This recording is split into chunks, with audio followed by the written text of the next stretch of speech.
టీచర్లు ఏది మనం ఎందుకు పెడతాం ఆ డిఎస్సి అనేది? టీచర్ల పోస్టులు ఖాళీ ఉంటాయి. మొన్న దాదాపు 16,000 పోస్టులు అయితే రిక్రూట్ చేశారు. తీరా చూస్తే టీచర్ల పోస్టులు ఎక్కువైపోయినాయి అంటే స్టూడెంట్స్ కంటే. అప్పుడు జగన్ టైంలో 6,500 పోస్టులు ఏమో చేద్దాం అనుకున్నారు. అప్పట్లో కోర్టుకి వెళ్ళడంతో ఆగిపోయింది. ఆ తర్వాతన చేయలేకపోయారు. వీళ్ళు వచ్చాక 16,500 రిక్రూట్ చేశారు. తీరా చూస్తే 7,129 మంది టీచర్లు మిగులుగా గుర్తించారట. జూన్ 30వ తేదీ నాటికి బడుల్లో ఉన్న విద్యార్థుల సంఖ్య ఆధారంగా విద్యార్థి ఉపాధ్యాయ నిష్పత్తి చూస్తే 7,129 మంది టీచర్లు మిగులట. వీళ్ళలో అత్యధికంగా 4,140 మంది సెకండరీ గ్రేడ్ టీచర్లట.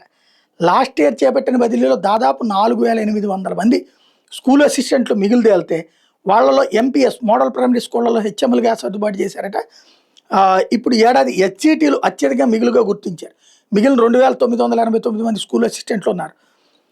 ఇప్పుడు పరిగణలోకి రాని పరిస్థితుల్లో పిఎస్ హెచ్ఎంలు ఉన్నారు అన్నటువంటి అంశాన్ని హైలైట్ చేశారు. ఇక్కడ ఎందుకు ఆ పరిస్థితి వచ్చింది అన్నది ఇక్కడ ఆలోచించుకోవాల్సింది.